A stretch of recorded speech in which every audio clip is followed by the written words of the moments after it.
क्या होता है मार्केट लिंक डिबेंचर और ये कैसे काम करता है, कैसे ये इन्वेस्टर्स के पोर्टफोलियो में रिटर्न्स स्टेबलाइज कर सकता है या रिटर्न्स बढ़ाने का काम कर सकता है।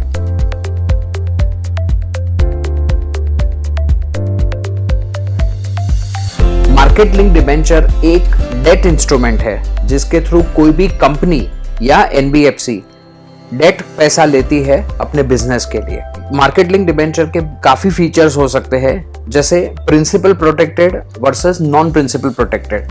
Principal protected market link debenture का मतलब ये है कि यदि आपने Nifty linked principal protected market link debenture में इन्वेस्ट किया, जैसे कि अगर आपने 18,000 के लेवल पे स्टार्टिंग पॉइंट आपका है और प्रोडक्ट ऐसा बोलता है कि 2 साल में अगर निफ्टी 30% बढ़ता है तो हर 1% के लिए आपको 1.3% रिटर्न मिलेगा। मतलब अगर निफ्टी सही में अगर 30% बढ़ती है तो आपको 39% रिटर्न मिलेगा, राइट।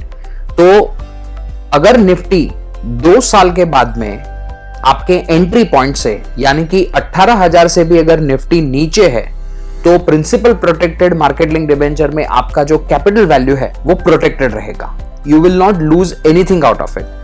जबकि अगर कोई डिबेंचर, कोई market link debenture non principal protected होता तो उसमें मार्केट जितना नीचे जाता, निफ्टी जितना नीचे जाता, उतना आपको लॉस हो सकता है।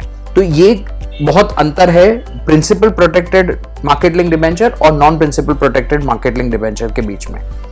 मार्केट लिंक डिबेंचर रेटेड भी हो सकते हैं, अनरेटेड भी हो सकते हैं, लिस्टेड भी हो सकते हैं, अनलिस्टेड भी हो सकते हैं। बॉम्बे स्टॉक एक्सचेंज या नेशनल स्टॉक एक्सचेंज का जो डेट मार्केट सेगमेंट होता है, जिसको होलसेल डेट मार्केट सेगमेंट भी बोलते हैं, वहां पे इसकी लिस्टिंग होती है। लिस्टेड डिबेंचर में ट्रांजैक्शन करना बहुत आसान होता है, जैसे आप कोई नॉर्मल शेयर वगैरह में ट्रांजैक्शन कर सकते हो जितनी आसानी से, उतनी आसानी से आप लिस्टेड डिबेंचर में भी ट्रांजैक्शन आप कर सकते हो। तो अभी हम ये समझते हैं कि अगर आप principal protected market link debenture में इन्वेस्टमेंट करते हो तो उसका जो इश्यूअर है उसको कैसे प्रिंसिपल प्रोटेक्ट करता है।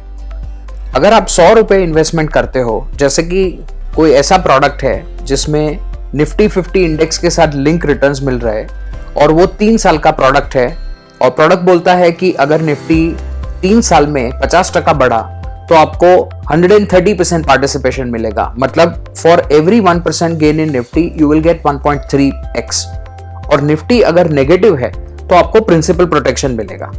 अब ऐसे प्रोडक्ट में जब आप 100 रुपया मैन्युफैक्चरर को, मतलब कि इश्यूअर को देते हो, तो वो करीबन 70 से 75 रुपया फिक्स्ड इनकम इंस्ट्रूमेंट में लगाते हैं। अगर वो एनबीएफसी है तो वो ऐसे लोन देंगे जहां पे उनको फिक्स्ड रेट ऑफ रिटर्न मिल रहा है। और अगर आप 70 या 75 रुपए में 12 या 13% रेट ऑफ इंटरेस्ट अगर आप जोड़ोगे तो वो 3 साल में बढ़ के 100 रुपया हो जाएगा, जिससे वो आपका प्रिंसिपल प्रोटेक्शन करेगा।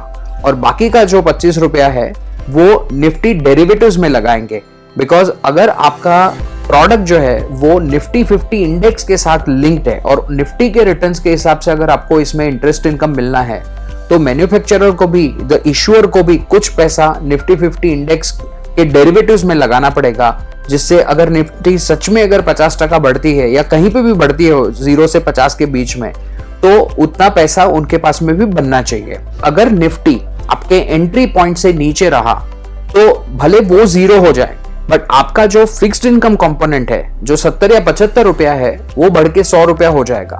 तो आपको वहां पे प्रिंसिपल प्रोटेक्शन मिल पाएगा। आपने जो 100 रुपया इनिशियल कैपिटल लगाई है, जो face value of the debenture है, वो आपको वापस मिलेगा। That is how the principal protection works.